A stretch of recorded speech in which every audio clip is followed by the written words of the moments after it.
बोलिए नंदनंदन भगवान की जय। बोलिए पुरुषोत्तम मास की जय। बोलिए कमला एकादशी की जय। युधिष्ठिर जी महाराज ने भगवान नंदनंदन से पूछा कि हे कमल नयन, अब मैं समस्त पापों को हरने वाला, व्रती मनुष्यों को मनोवांछित फल का देने वाला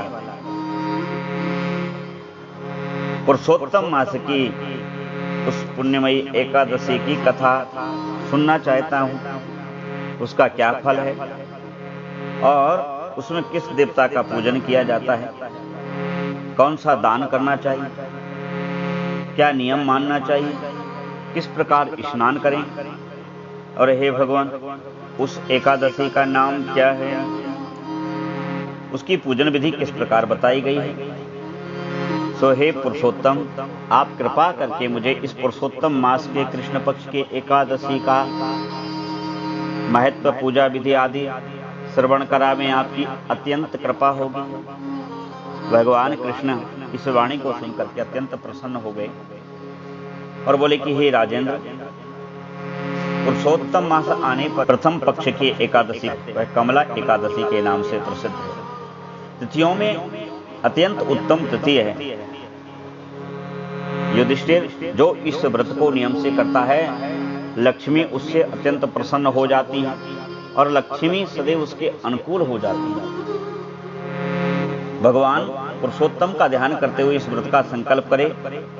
दशमी को ही एक समय भोजन दिन में करके सायंकाल में भोजन न करे और भगवान पुरुषोत्तम नारायण का ध्यान करते हुए और भगवती कमला का ध्यान करते हुए भगवान के 12 अक्षर मंत्र ओम नमो भगवते वासुदेवाय का जप करता रहे।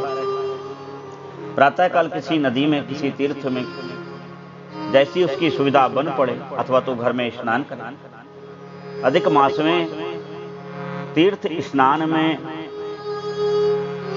जिसकी मति होती है वह स्नान कर भी ना पाए तब भी उसको उस स्नान का पुण्य फल मिल जाता है। पुरुषोत्तम मास में जो तीर्थों में जाके स्नान करता है उसे 12,000 वर्ष तक गंगा में स्नान करने का जो पुण्य फल होता है वो एक ही बार स्नान करने से प्राप्त हो जाता है। और फिर यदि एकादशी हो तब तो और क्या कहना। हे युधिष्ठिर, व्रती पुरुष व्रत का नियम ग्रहण करे। घर पर जप करने का 1 गुना, नदी के तट पर 2 गुना, गौशाला में सहस्त्र गुना, अग्निहोत्र में 1100 गुना, शिव के क्षेत्र में, तीर्थ क्षेत्रों में, देवताओं के निकट में यह पुण्यफल और अधिक लाख गुना हो जाता है। तुलसी के समीप 1.25 लाख गुना और भगवान विष्णु के धाम में या विष्णु के निकट तो फिर अनंत गुना हो जाता है। मैं तुमको एक कथा श्रवण कराता हूं। जिन्होंने इस कमला एकादशी का व्रत अनजाने ही किया, अवंतिकापुरी में शिव शर्मा नामक एक श्रेष्ठ ब्राह्मण रहते थे। उनके 5 पुत्र थे। उनमें जो सबसे छोटा था वह बड़ा पापाचारी हो गया, इसलिए पिता तथा स्वजनों ने उसे त्याग दिया। अपने बुरे कर्मों के कारण निर्वासित होकर वह बहुत दूर वन में चला गया। देवयोग से एक दिन वह तीर्थराज प्रयाग पर जा पहुंचा। भूख से दुर्बल शरीर हो रहा था। दीन मुख लिए उसने त्रिवेणी में स्नान किया और क्षुधा से पीड़ित होकर वह मुनियों के आश्रम खोजने लगा। इतने में उसे वहां हरिमित्र मुनि का उत्तम आश्रम दिखाई दिया। वहां बड़ी भीड़ हो रही थी। उसने पूछा, भैया यह भीड़ क्यों हो रही है? तब लोगों ने बताया कि नहीं जानते, पुरुषोत्तम मास आया हुआ है और सभी लोग यहाँ पे पुरुषोत्तम मास में स्नान करने आए हैं और फिर आज कमला एकादशी है। आश्रम पाप नाशक तथा कहने वाले ब्राह्मणों के मुख से उसने श्रद्धा पूर्वक कमला एकादशी की महिमा सुनी, जो परम पुण्यमयी तथा भोग और मोक्ष को देने वाली है। जय शर्मा ने भी अब तो विधि पूर्वक कमला एकादशी की कथा ही नहीं सुनी, व्रत भी कर लिया। अर्धरात्रि के समय उस व्रत के प्रभाव से, कमला एकादशी के व्रत के प्रभाव से महालक्ष्मी उसके पास आई और कहने लगी कि तू हमसे वर मांग ले।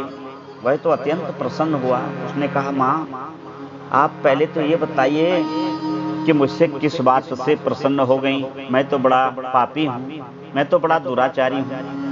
तब माता भगवती लक्ष्मी कहने लगी कि हे विप्रा, क्या तुम नहीं जानते कि पुरुषोत्तम मास चल रहा है और उसमें प्रथम पक्ष की कमला एकादशी है, और वह एकादशी का व्रत तुमने किया है, कीर्तन किया है और संतों के मुख से कथा भी सुनी, तब तुम्हारे समस्त पाप उसी समय गल करके और त्रिवेणी के जल में बह गए।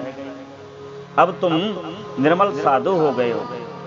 वह तो चरणों में गिर पड़ा, हाथ जोड़ करके बोला कि हे माता लक्ष्मी, यदि आप मुझ पर प्रसन्न हैं तब फिर मुझे ये व्रत बतलाइए, जिसकी कथा वार्ता में साधु ब्राह्मण सदा संलग्न रहते हैं, जिसके प्रभाव से आप प्रकट हो गई और जिसके प्रभाव से मेरे सारे पाप भी नष्ट हो गए।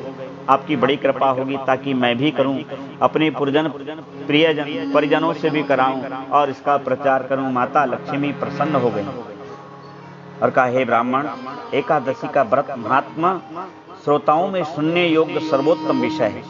यह दुख स्वप्न का नाश करता है, यह पुण्य की प्राप्ति कराता है और लक्ष्मी तो सदा दाहिने हो जाती है। उत्तम पुरुष श्रद्धा से युक्त हो, जो इन श्लोकों का पाठ करता है, श्रीमद् भागवत का पाठ करता है, विष्णु सहस्त्र नाम का पाठ करता है और एकादशी का व्रत करता है, पुरुषोत्तम मास में वह भगवान की सायुज्य मुक्ति को प्राप्त होता है। पक्षियों में गरुड़, नदियों में गंगा श्रेष्ठ हैं, उसी प्रकार तिथियों में द्वादशी उत्तम है, एकादशी उत्तम है, उसी प्रकार कमला एकादशी उत्तोत्तम है। और फिर पुराण पुरुषोत्तम भगवान नारायण का आश्रय प्राप्त ये पुरुषोत्तम मास आया हुआ है। इसमें तो अर्चना करने का अनेक प्रकार के रोग शोक सबसे व्यक्ति रहित हो जाता है। जो लोग मेरे प्रभु भगवान नारायण का नाम भक्ति पूर्वक सदा करते हैं, जप करते हैं, कीर्तन करते हैं, उनके जप में संलग्न रहते हैं, उनकी लीला कथाओं के कीर्तन में तत्पर रहते हैं, वह निरंतर श्री हरि की पूजा में प्रवृत्त होते हुए। और एक बात कहूँ, ये एकादशी और पुरुषोत्तम मास तो कलयुग में वह जहाज हैं जो बैतरणी से निकाल करके व्यक्ति को वैकुंठ पहुंचा देते हैं। हे ब्राह्मण, यदि दिन में एकादशी और द्वादशी हो तथा रात्रि बीतते बीतते त्रयोदशी आ जाए तो उस त्रयोदशी के पारण में 100 यज्ञों का फल प्राप्त होता है। व्रत करने वाला पुरुष चक्र सुदर्शनधारी देवादिदेव विष्णु के समक्ष निम्नांकित मंत्र का उच्चारण करके भक्ति भाव से संतुष्ट होकर के इस प्रकार उपवास करे। एकादश्यां निराहार स्थित्वा अहं परे जनि भोक्ष्यामि पुंडरीकाक्ष शरणं मे भवाच्युत। हे कमल नयन भगवान अच्युत, मैं एकादशी को निराहार रहकर दूसरे दिन भोजन करूंगा। आप मुझे अपनी शरणागति दें। और बोले कि अज्ञानेति मिरांदस्य व्रतेन नेन केशव प्रसीदो सुमुखो भूत्वा ज्ञान दृष्टि प्रदो भव। हे केशव, मैं इस अज्ञान रूपी रतौंधी से अंधा हो गया हूँ। ये मोह माया जनित विकार इसने मुझे अंधा बना डाला है। आप इस व्रत से प्रसन्न हो जाइएगा और मुझे ज्ञान दृष्टि प्रदान करिए। ऐसा करें, एकादशी के दिन भगवान लक्ष्मी नारायण को दुग्ध से स्नान करावें, पंचामृत से स्नान करावें, फिर भगवान को गंध तुलसी पत्र पुष्प फलादि से पूजन करते हुए भगवान की आरती उतारें। आरती में त्रिवर्तिका 3 प्रकार की बत्ती, 3 बत्ती हो, बीच की बत्ती भरपूर युक्त हो, और फिर भगवान का आरती उतार करके भगवान से प्रार्थना करें, भगवान की 4 परिक्रमा करें और कहें कि प्रभु अर्थ धर्म काम और मोक्ष इन चारों का साधन आपकी कृपा से मुझे प्राप्त हो और सदवी जावे। इस प्रकार रात्रि में नृत्य गीत जागरण का आचरण करें। उस दिन व्रत ही रखें, अन्न आदि ना खाएं।